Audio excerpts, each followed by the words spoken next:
Mazmur 145 ayat 18. Tuhan dekat pada setiap orang yang berseru kepadanya, pada setiap orang yang berseru kepadanya dalam kesetiaan.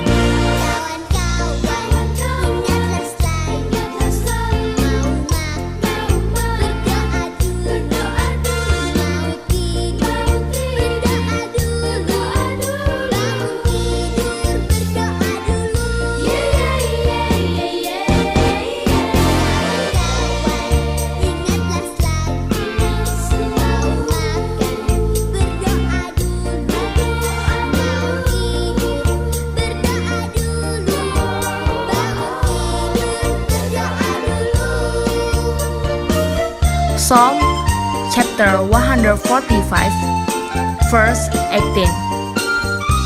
The Lord is near to all who call on him, to all who call on him in truth.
Selamat pagi adik-adik, sudah siap mendengarkan firman Tuhan? Mari kita bersama-sama berdoa terlebih dahulu. Ya Tuhan, kami anak-anak-Mu siap untuk mendengarkan firman Tuhan. Kami mohon Tuhan membantu kami agar kami dapat mengerti firman Tuhan dan dapat melakukannya di dalam kehidupan kami. Terima kasih, di dalam Tuhan Yesus kami berdoa. Amin.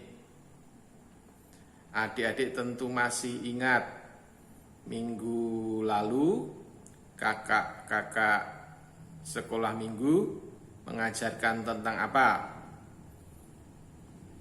Wah, masih ingat semua. Kakak-kakak sekolah minggu mengajarkan tentang waktu berdoa. Jadi kita bisa berdoa kepada Tuhan kapan saja. Om Eko kebetulan mendengar Kak Nike bertanya kepada adik-adik, berapa kali sehari berdoa? Ada yang menjawab 12 kali, ada yang menjawab 10 kali, ada juga yang menjawab 5 kali, 4 kali. Waktunya boleh kapan saja, tetapi Tuhan menghendaki kita memiliki jadwal atau memiliki waktu khusus untuk berdoa kepada Tuhan. Nah, sekarang kita akan bersama-sama belajar tentang tempat berdoa. Jadi kalau minggu yang lalu waktu berdoa, sekarang tempat berdoa. Sebelum berlanjut, Om Eko ada kuis, ada pertanyaan sedikit. Adik-adik masih ingat tidak, kenapa Daniel dimasukkan ke gua singa? Masih ingat cerita yang sangat terkenal. Mengapa Daniel dimasukkan ke gua singa? Karena Daniel tidak mau berdoa dan meminta kepada Raja Darius. Daniel hanya mau berdoa dan meminta kepada Tuhan, kepada Allah. Karena itu Daniel tidak mau taat kepada peraturan raja. Dia pulang ke rumahnya setiap hari, kemudian naik ke lantai atau kamar atas rumahnya. Di situ ada kamar yang menghadap ke Yerusalem, dan di situ 3 kali Daniel berdoa setiap hari. Karena itu kemudian para orang-orang yang disuruh raja itu mengawasi Daniel dan melaporkannya, kemudian Daniel dimasukkan ke gua singa. Jadi yang Om Eko ingin katakan adalah Daniel punya kamar khusus di rumahnya itu untuk berdoa 3 kali setiap hari. Nah, ternyata adik-adik sekalian, Tuhan Yesus juga mengajarkan hal yang sama. Mari kita buka Alkitab. Adik-adik silahkan membuka Alkitab adik-adik dari Matius pasal 6. Matius pasal 6 ayat yang ke-6. Om Eko bacakan untuk adik-adik. Tetapi jika engkau berdoa, masuklah ke dalam kamarmu, tutuplah pintu, dan berdoalah kepada Bapamu yang ada di tempat tersembunyi. Maka Bapamu yang melihat yang tersembunyi akan membalasnya kepadamu. Itu Tuhan Yesus yang mengatakan. Jadi masuk ke kamar, lalu tutup pintunya. Nah, sekarang pertanyaannya, mengapa kita harus berdoa di tempat yang tersembunyi, yang tidak terlihat oleh orang lain? Jadi yang pertama, kita berdoa di tempat yang tersembunyi karena kita menghormati Allah.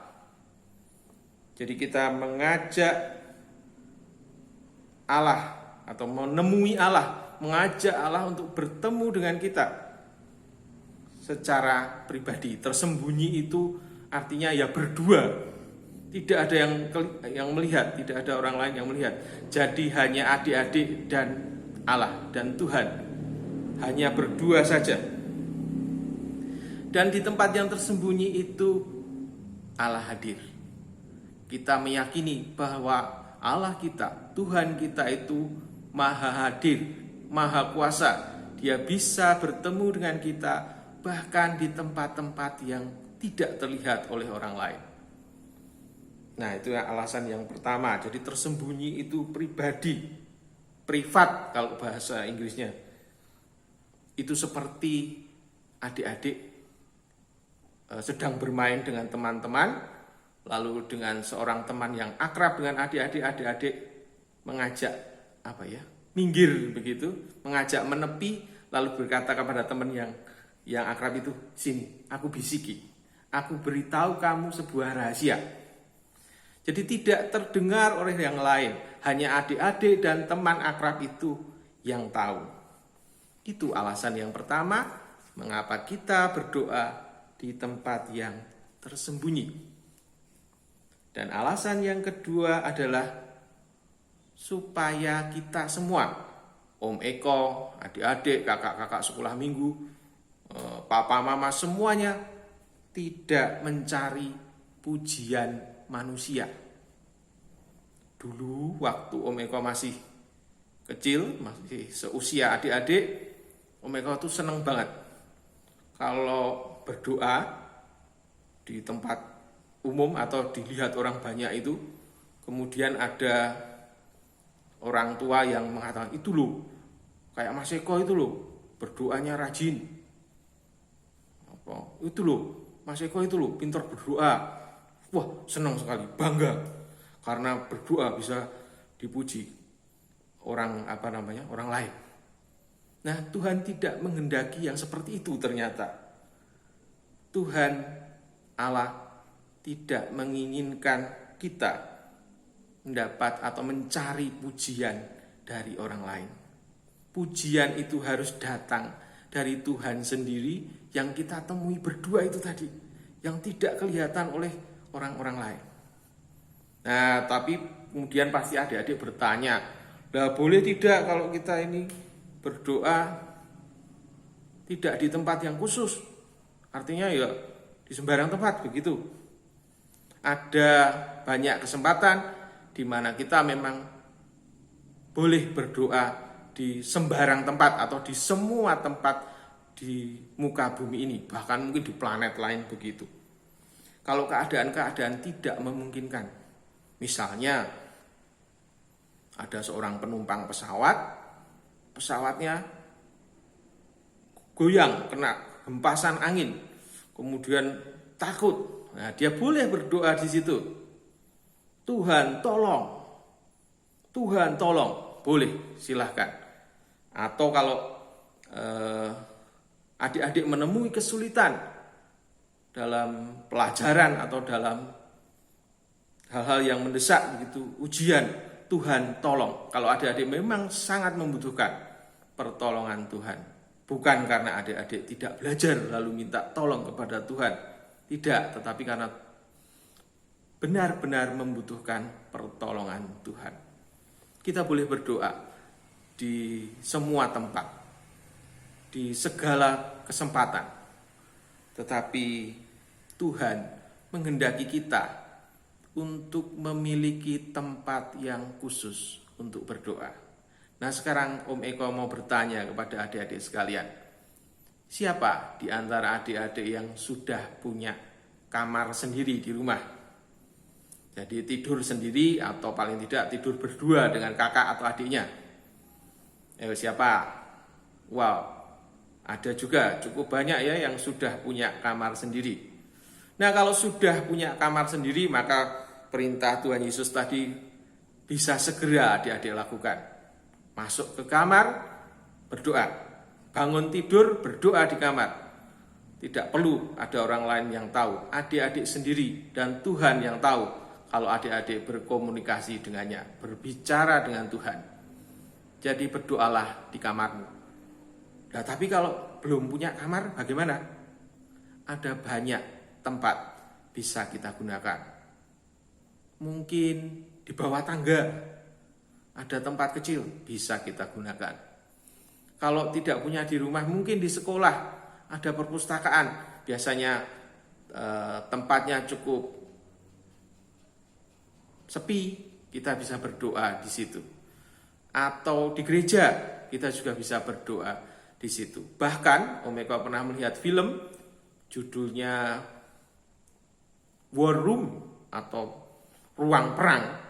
Itu ada seorang nenek itu memakai lemari pakaian untuk berdoa. Jadi dia mengeluarkan semua bajunya dari lemari itu, lalu kalau dia berdoa, dia masuk ke lemari itu. Dan dia tempel permohonan-permohonan atau ucapan syukur dan pujian kepada Allah itu di lemari itu, di dalam lemari itu. Dia tulis lalu dia tempel di situ. Nah, suatu hari kemudian rumahnya itu dijual dan lemari itu ditemukan oleh pemilik yang baru, dan pemilik yang baru ini sedang punya masalah. Lalu dia melihat bagaimana pemilik sebelumnya berdoa di tempat yang dia khususkan itu, yang dia gunakan setiap hari untuk bertemu dengan Allah. Allah menghendaki kita, Tuhan menghendaki kita untuk menyediakan tempat. Bukan masalah tempat itu bagus atau tidak. Adik-adik barangkali tidak memiliki kamar, tidak memiliki tempat khusus. Tetapi kita bisa menggunakan tempat yang ada. Yang penting adalah kita mengistimewakan atau mengkhususkan tempat itu untuk berdoa, untuk bertemu dengan Tuhan di setiap hari.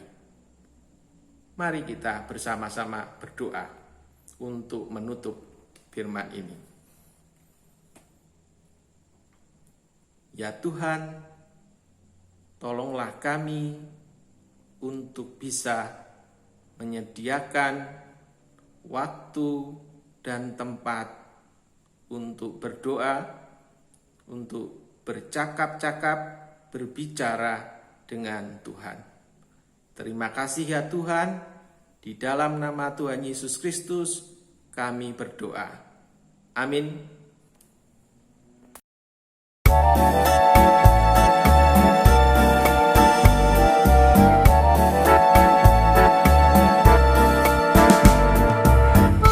Tiap waktu, tiap jam, Yesus dengar doaku. Siang malam tak jemu, Yesus dengar doaku. Tiap waktu, tiap jam, Yesus dengar doaku. Siang malam tak jemu, Yesus dengar